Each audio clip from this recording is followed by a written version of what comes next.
Hello again everyone, welcome back to ptet.chemistry channel. So this is a continuation of the 14 to 16 years old, single science, single chemistry, pure chemistry, whatever you call it. It's suitable for any 14 to 16 years old curriculum all around the world. So in these continuations of the lecture tutorials on states of matter, I'll be discussing the ideas on diffusion. So diffusion is spelled with a double F there, so be very careful that you can spell this very well. So the part of the Cambridge curriculum for the IGCSE or the GCSE or the O-level chemistry is that candidates, meaning the 14 to 16 years old students, should be able to describe and explain diffusion, just like what I've done in the previous lecture tutorials. These are key terminologies. So based on what the question wants, based on what the syllabus says, these are extracted from the syllabus. Describe and explain is not just one word answer, so you have to use quite a lot of words, and therefore you need to have a good mastery of English. However, so just go straight to the point. If you are not very good at writing, understand the keywords, get straight to the point, use a bullet point. 1 point, one different point equal to 1 mark usually. Okay, so depending on the number of marks, you need to provide certain points of interest. But what is important is this idea on kinetic particle theory. So this topic on states of matter is also widely known as kinetic particle theory in many other parts of the world. So kinetic particle theory, as I did mention in the last couple of tutorials, is basically to do with what happens to the particles. So we need to really talk about what happens to the particles rather than repeating question, which is useless and don't get you any points at all. This is definitely diffusion in terms of the definition, in terms of what happened to the particles, and we need to explain why it happened in that way. Okay. There are also the bit here where I should have gone through this one first, where we need to define. Define basically would mean that the question would say what is meant by relative molecular mass. It's also pronounced as MR, big M and small r, or you write it as big M and small r like that. So it's the sum of the relative atomic masses. Where do we get these relative atomic masses called AR? We get it from the periodic table. So at this stage, you will have known that chemistry uses a lot of this periodic table. It's given in examinations. You need to really know where the elements are. You need to know what is the information that you can extract from the periodic table. And to do that, I will introduce to you a little bit on periodic table later on. Based on that, we need to go back to describing and explaining. So again, very important key terms. It's not just showing some simple calculation. You have to use the number based on the sum meaning the total. So you plus whatever it is on the calculator, and then you have to explain it. Use this to explain the effect of this value on the rate of diffusion. Rate meaning how fast do they diffuse. So a fast enough rate means very fast, high rate of diffusion means very fast diffusion. Slow rate of diffusion would mean it takes much longer time in order for the diffusion to happen. And we're looking at basically getting the sum of relative atomic mass from the periodic table, get the MR, and how the MR will affect the rate of diffusion later on. So this lecture tutorial will be divided into 2 parts, where the first part will be covering a lot of the theory, and the second part will be using a lot of these underlying theory in order to describe and explain for the particular type of questions that I'll show you later on. So a couple of examples on diffusion. So people spray perfumes or spray something nice on themselves, and then you obviously have other people smell around you smelling that really nice smell, and then they'll give you compliments and good comments, or sometimes bad comments as well. Okay, and then smell of cooking. So when someone is cooking really nice food, or when you're out walking on the streets and then you smell some really nice food coming from one corner, and by following the smell, because the smell are the particles from the food that come into your nose, so you'll be following the trail, and in doing so you can get to the bottom, or you can trace the source of the diffusion where it started. And of course, you also have the solution color. If I have a beaker filled with water and then I put 1 drop of food colorings, I don't stir it, but then after a while, the food coloring color will get distributed in the beaker water without me stirring it. So obviously, these are just few examples of diffusion you might or might not have come across. Well, now in upper secondary chemistry, we need to talk about kinetic particle theory. What happens to the particles? These are what you see, what you smell, and then we need to explain it in terms of what happens at the particulate level. Particulate level means at the level where your eye cannot see. So basically what happened to the particle. Now these are 3 to 4 marks essay questions. 3 to 4 marks are actually quite a lot for all level questions, but when they come up, they come up. So you need to be ready for it. As stated in the syllabus, describe and explain. There are 3 points altogether. You cannot really just write random movement. That doesn't give you anything. In a marking scheme, they might say that, but then a marking scheme is not available next to you in the real exam. So your job as a student at this stage is really to learn about what happened to the particles. So by underlining this, I'm not saying that these are the only terms that will get you the marks. By underlining this, I'm trying to summarize the ideas that you need in order to elaborate or to, detail out your answer, because your job is to explain to the examiners, the one who mark your paper, what do you understand by diffusion in terms of what happens to the particle. We know that diffusion is to do with random movement of particles. This is very important. Whether you are solid, liquid or gas, diffusion happens. It happens for solid, it happens for liquid, it happens for gases.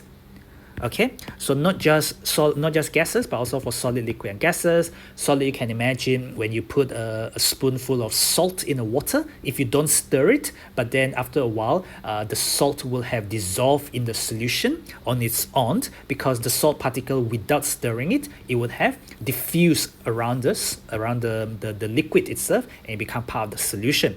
But how do you explain it? You still need to talk about random movement of the particles. The emphasis is on the particle. What happened to the particle?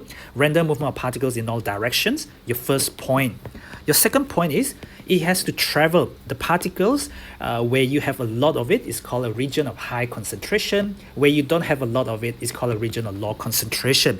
This is the idea of concentration gradient. Where you have a lot of it is a region of high concentration. It will travel, it will move in the direction of lower concentration. Okay, yes, they move in all directions randomly, but they will go from region of high concentration to a region of low concentration. Second point, second mark. Then what is very important about diffusion is, why does it happen? Describe and explain. I have described. Now what happened? Well, in order to explain it, it's basically to reach a uniform concentration. Uniform means the same throughout.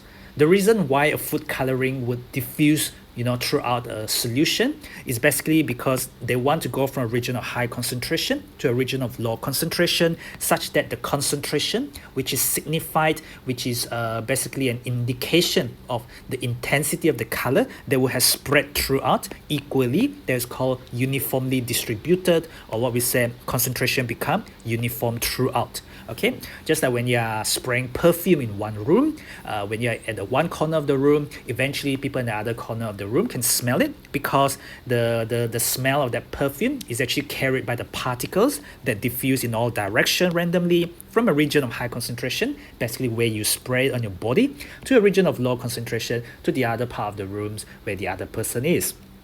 Of course, this is only possible because the concentration become uniform throughout. As the particles travel in all directions, it spread out, it diffuse outward until uniformly distributing the concentration there. 3 points, 3 to 4 marks, depending on what the question is asking. This is a real past year paper question for the 14 to 16 years old level chemistry. So what we have here is bromine. Bromine is an element. So as you know from lower secondary, element contain only one type of atoms. But what you have not learned is that bromine exists as a molecule. You will learn more about this in the next topic. Don't worry too much about it. But what is very important is it has a low boiling point, the temperature at which it boils. What happened is this technician spilled some bromine in the corner of the room. However, after 30 seconds, the other side of the room can smell the bromine. So bromine has got this really strong smell. It's not a pleasant smell. It's actually quite toxic. You don't want to be smelling it. If you smell in the lab, you will, well, it's quite distinctive as a smell. Not that you'll be smelling it until much later in your life when you go to university, if you deal with bromine. Now, what does the question want? The question wants you to use kinetic particle theory. This is the number one mistake a lot of students at this level make. They talk about diffusion, but they forgot what is kinetic particle theory. What happened to the particle? What happened at the particulate level? Okay, to explain why does the bromine could be smelt? Smelt is basically the past tense of smell. Sometimes in the British spelling, in the UK spelling, they do that. But sometimes people just do this as the past tense, smell. On the other side of the room. So this is like you spraying perfumes. This is like a bit of a colored substance, a colored gas would be seen here, and then it will diffuse to the other part of the room. So we know this is to do with diffusion. So the fact that it's to do with diffusion, without me showing you the 3 points above, you should be able to remember what we just talked about. So the first point is we need to talk about diffusion occurs. That is not enough. If you look at the points give you 3 marks, they give you 4 lines. You need minimum 3 different points of interest. This is the kind of essay questions. Could be quite easy to score if you know the points. Could be very difficult to score if you don't know anything at all. All right, you need to define what is meant by diffusion. So diffusion occurs, we know it's to do with particles. So I'm talking about bromine particles because this is bromine spillage. So without even knowing chemical formula, I just need to talk about what happened to the particles. So they move randomly in all directions. That was the definition of diffusion, the first point. Now the second point is basically from a region of high concentration. Where is the region of high concentration? Where you have a lot of it. Where you have a lot of it is going to be from the spillage site. So this is the region of high concentration because you have a lot of it. Concentration means how much do you have? Well, you have a lot of bromine here. Where is the other side of the room? The other side of the room has low concentration because, you know, the particle hasn't moved randomly yet. But once you spill it, the particles will move randomly in all directions from a region of high concentration to a region of low concentration. Now that's the second point there. And how about the third point? Why could you smell it on the other side of the room? Why does diffusion happen? Why does diffusion happen? Okay, this is because it wants to have uniform concentration. So until the concentration of bromine particles, so I'm talking about the particles because this is kinetic particle theory. What happened to the particles? The concentration of the bromine particles become uniform throughout. This is the third point in diffusion. So what I have done really is I have just elaborated a little bit on my points without using the exact same sentence from the previous bit, because the idea is not to memorize every single sentences, but is to get all the points, random movement in all direction for the particles from a region of high concentration to a region of low concentration. That is until the concentration become uniform throughout. Bromine gas because it's to do with the low boiling point, so it's to do with the liquid to gas, so it's actually a little bit colored. So what you will see is you will see colored vapors on the other part of the room, but it will be less darker than here because it's actually very intense dark looking gas.